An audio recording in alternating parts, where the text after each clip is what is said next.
I'd like to introduce to you our Senior Vice President of Health Sciences, Dr. Vivian Lee.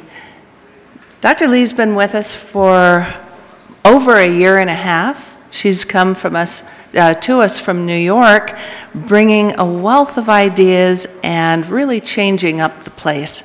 We have learned so much, and we are reconfiguring many aspects of our own healthcare activities here at the University of Utah.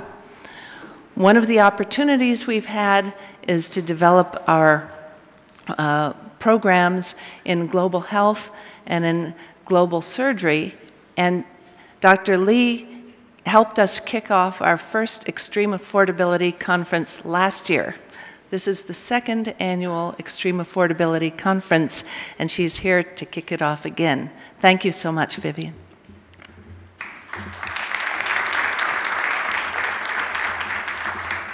Great. Thank you so much, Catherine, and welcome everybody to Salt Lake City.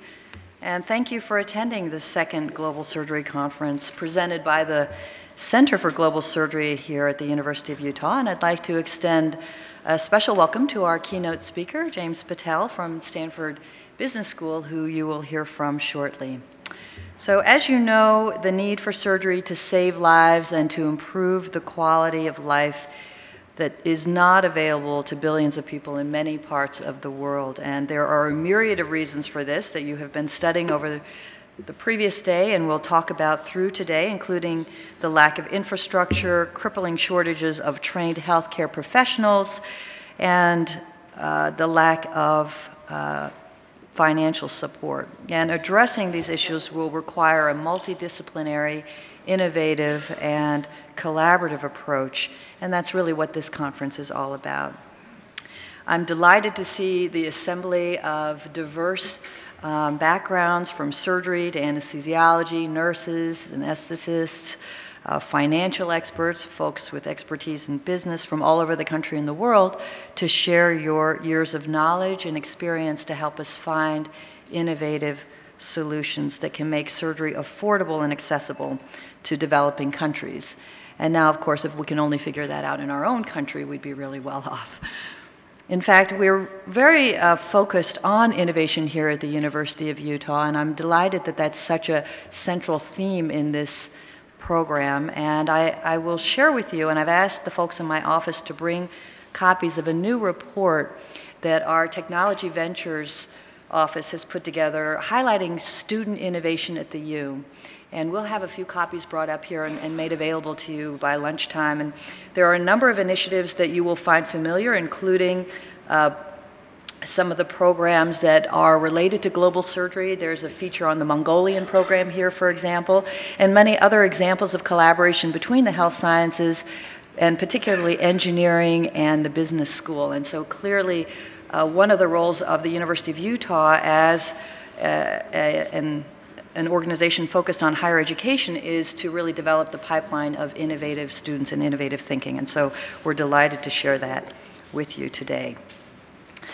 One of the things that one of the things I did last year was I had the chance to read from a book that was one of my favorites, that is still one of my favorites, Doctari by Tom Rees, who is one of our University of Utah alums and who many of you know as a real pioneer in global surgery in Africa.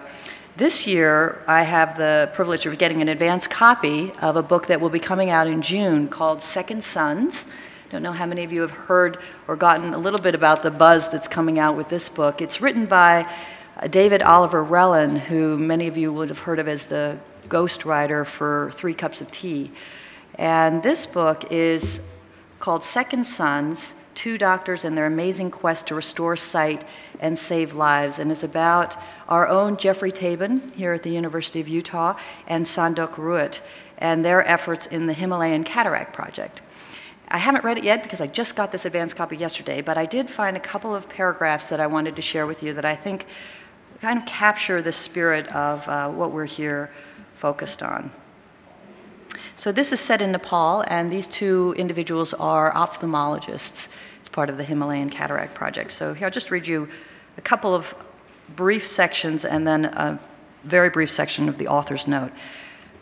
Hunched over a surgical microscope with his iPhone blasting Howlin' Wolf through cheap speakers, Tabin worked his 13th case of the day. The patient, Lam Lam Bahar, was a 55-year-old woman with large milky cataracts obscuring both eyes and a case of trachoma, an infection that caused the eyelashes to turn inward and scar the cornea, which had required a course of antibiotics before she could have surgery. Bahar had traveled a day on foot and 80 miles by bus from her village to reach the hospital. She said her husband was also blind, but they could only afford a single bus fare. Bahar's vision had degraded to the point that she could make out only light and dark. With his assistant, Tabin made an incision in each of Bahar's anesthetized eyes using a diamond blade that had been built to Ruet's specifications. Delicately, he worked each cataract-clouded lens out of the tunnel he'd constructed through several layers of the eye and flicked it into a bucket by his feet.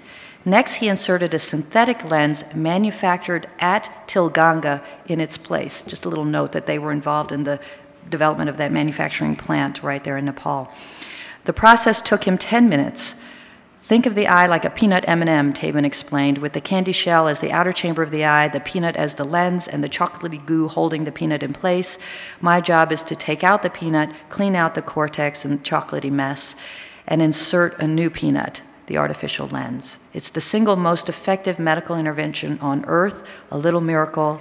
Tomorrow she should see 20/20.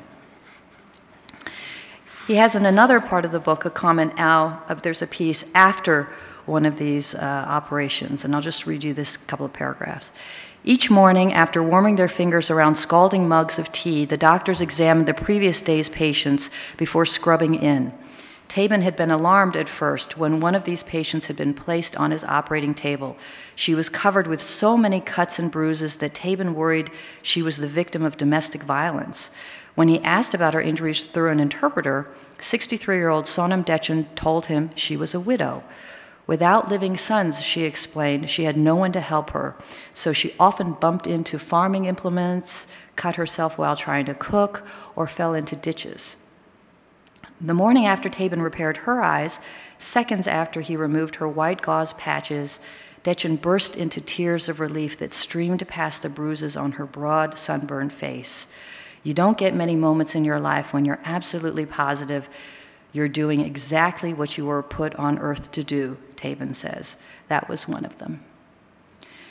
The author of this book, and obviously he's a really wonderful writer, David Oliver Relin, unfortunately passed away in November, but he has an author note at the back when he talks about spending 4 years with Jeff Tabin and Dr. Ruet, and he just makes one comment, which I think really reflects many of you here in the audience.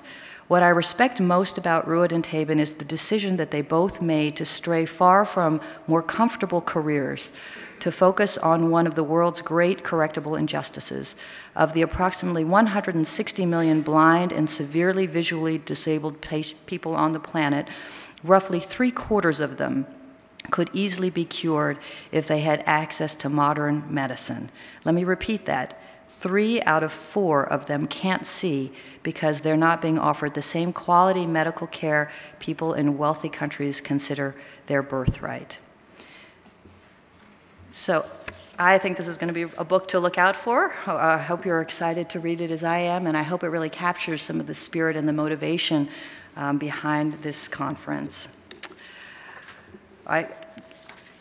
I welcome you again today. I hope you enjoy your time here. For those of you who are not from this area, I hope you enjoy our beautiful city.